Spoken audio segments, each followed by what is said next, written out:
saya Yeskel Sadewa dengan NIM 235314194. Di sini saya akan menjelaskan laporan proyek akhir data mining kami. Langsung saja ke bagian overview atau gambaran umum. Penelitian ini memanfaatkan dataset untuk membangun model prediktif dengan algoritma random forest.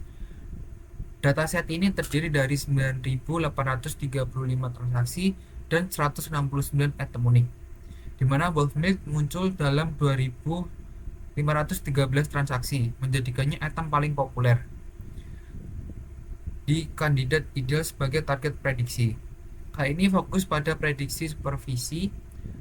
Dapatkah item memprediksi pembelian Wolfmilk hanya berdasarkan item-item lain dalam keranjang belanja? Pendekatan ini lebih relevan untuk aplikasi operasional seperti rekomendasi real time untuk menyesuaikan tata letak sebuah supermarket. Lanjut masuk ke pemikiran dasar. Masalah yang ingin diselesaikan. Dalam dunia retail, memahami faktor yang mendorong pembelian produk ini seperti Wolfmilk sangat penting. Namun, mengetahui apa yang sering dibeli bersamaan, namun hal tersebut tidak cukup untuk mengantisipasi keputusan pelanggan di masa depan. Oleh karena itu, terdapat pertanyaan prediktif. Dapatkah kombinasi item lain dalam transaksi digunakan untuk memprediksi dengan akurat apakah pelanggan akan membeli Wolfmilk? Selanjutnya, tujuan penelitian. Tujuan utama adalah membangun model yang tidak hanya akurat, tetapi juga interpretable, artinya hasil dapat dijelaskan kepada pemangku kepentingan bisnis dengan mengidentifikasi item-item paling berpengaruh. Supermarket dapat mengambil tindakan strategis seperti menempatkan produk susu dekat sayuran segar atau menawarkan bundling promosi yang relevan. Selanjutnya, untuk keluaran yang dihasilkan, keluaran utama mencakup model random forest yang telah divalidasi, matrik performa lengkap, akurasi presisi, sensitivitas, dan advanced score, serta visualisasi faktor importance yang menunjukkan item-item paling krusial dalam proses prediksi. Semua ini dirancang untuk memberikan nilai praktis, bukan hanya angka teknis. D. Manfaat penelitian. Bagi dunia bisnis, model ini memberikan dasar data driven untuk keputusan pemasaran dan operasional. Sementara bagi ilmu pengetahuan, penelitian ini menunjukkan bahwa algoritma seperti random forest dapat diterapkan secara efektif pada data transasional sekaligus menekankan pentingnya interpretasi melalui faktor importance, bukan hanya akurasi semata. Lalu dia masuk ke metodologi. Sumber data berasal dari dataset yang berisi 9.835 transaksi biner dengan 169 item unik, seperti transaksi mempresentasikan satu kunjungan pelanggan ke toko. B. Metode yang digunakan adalah metode random forest karena pemilihan gambar ini adalah karena data yang digunakan berasal dari konteks retail nyata, di mana setiap transaksi mencerminkan pola belanja pelanggan sehari-hari, dan Wolfmilk merupakan produk paling populer sehingga relevan bagi sebagian target prediksi. C. Alur proses penelitian. Proses analisis dilakukan secara berurutan mengikuti alur kerja supervised learning, mulai dari persiapan data hingga evaluasi model. Untuk secara garis besarnya, alur kerja terdiri dari proses pre-processing dan transaksi, ekstraksi ciri, pembagian data, pelatihan model, dan evaluasi performa. Kita masuk ke proses pre-processing. Data transaksi awal dikonversi menjadi matriks biner berukuran 9.835 kali 169, lalu diubah ke data frame. Variabel target by Wolfmilk dibuat berdasarkan keberadaan item Wolfmilk, yes or no, dan kolom Wolfmilk dihapus dari fitur untuk mencegah kebocoran data.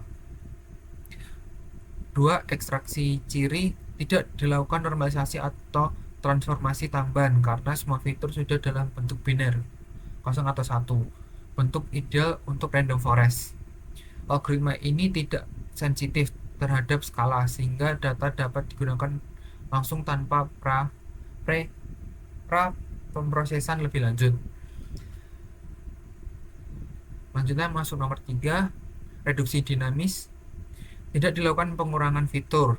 Seluruh seluruh 168 item setelah penghapusan target dipertahankan karena random forest mampu menangani data berdinamis tinggi secara efisien. Dua, tujuan analisis mencakup identifikasi item penting. Dan tiga, data bersifat sparse sehingga komputasi tetap ringan meskipun jumlah fitur besar.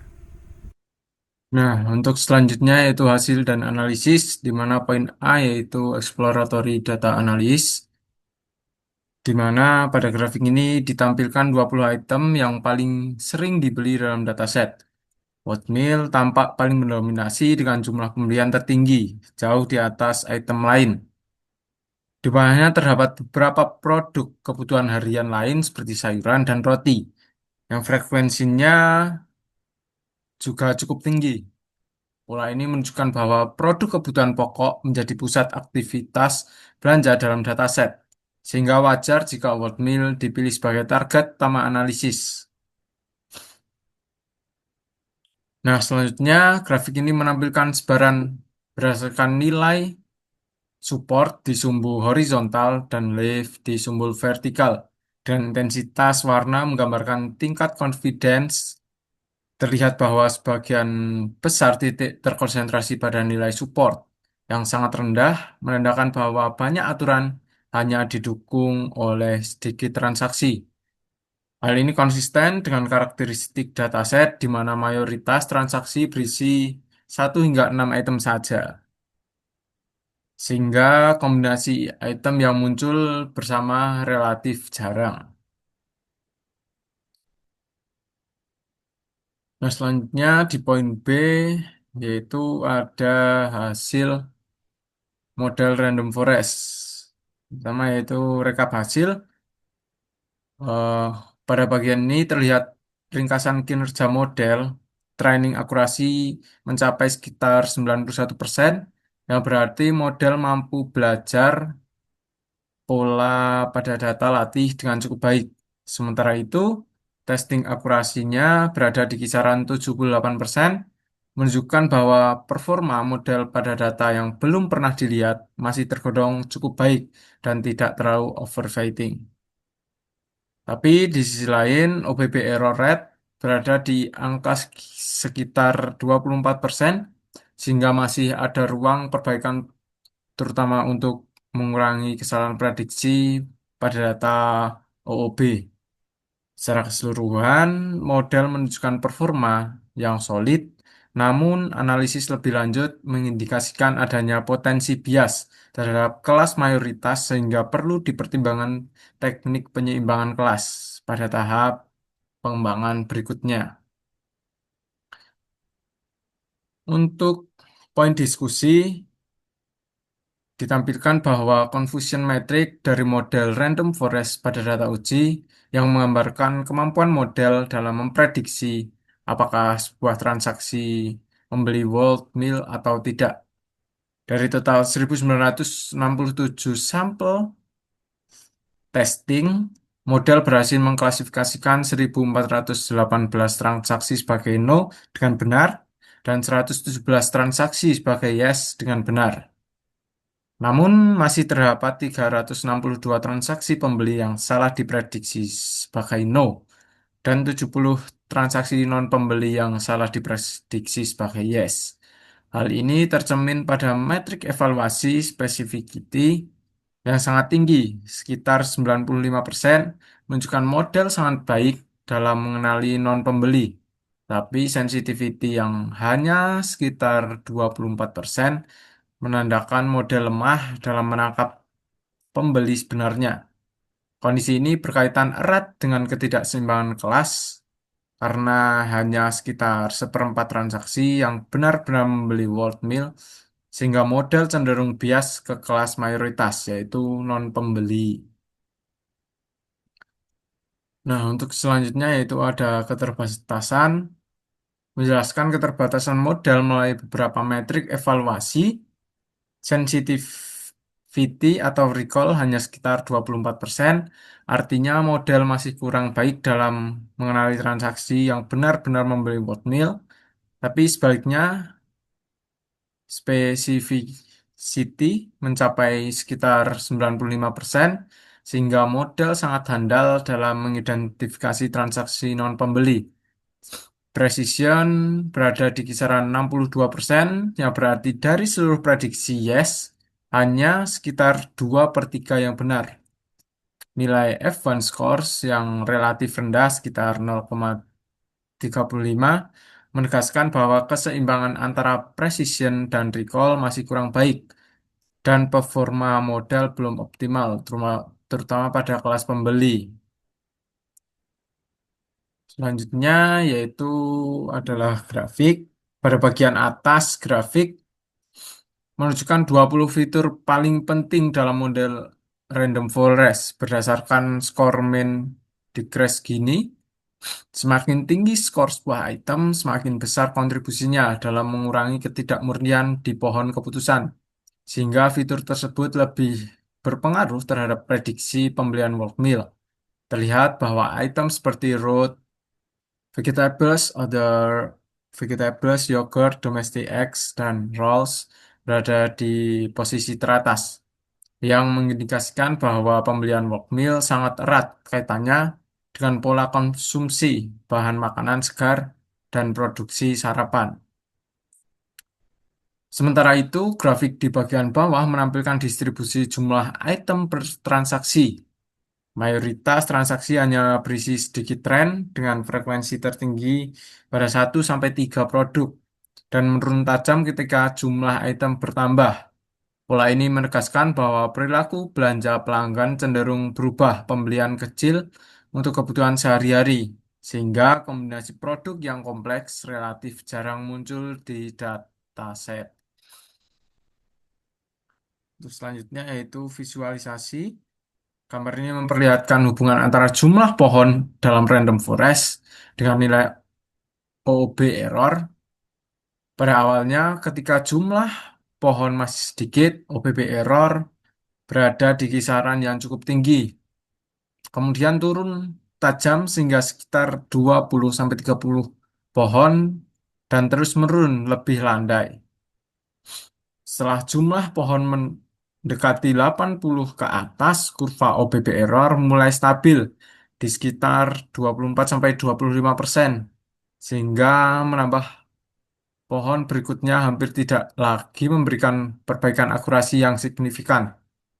Pola ini menunjukkan bahwa model sudah mencapai titik konvergensi dan konfigurasi sekitar 100 pohon yang digunakan dapat dianggap cukup optimal sekaligus tetap efisien dari sisi komputasi.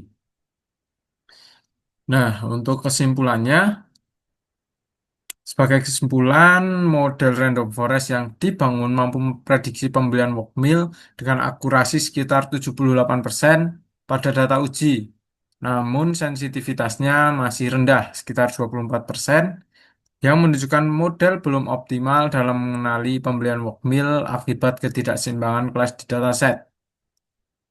Meskipun demikian, model tetap memberikan nilai tambah karena fitur-fitur teratas yang muncul dari analisis fitur importance seperti root vegetables, other vegetables, yogurt, domestic eggs, dan rolls.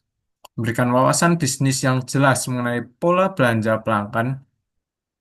Informasi ini dapat dimanfaatkan untuk strategi penataan rak, building promosi, dan perencanaan stok di supermarket. Mungkin kedepannya performa model masih bisa ditingkatkan dengan menerapkan teknik penyimbangan kelas, misalnya smooth atau class weighting, agar kemampuan pendeteksi pembeli sejati Worldmill menjadi lebih baik. Secara keseluruhan, penelitian ini menunjukkan bahwa random forest tidak hanya relevan dan dari sisi akurasi, tapi juga dari sisi interpretabilitas dan manfaat praktis bagi pengambilan keputusan bisnis. Sekian presentasi dari kami, kurang lebihnya mohon maaf. Terima kasih.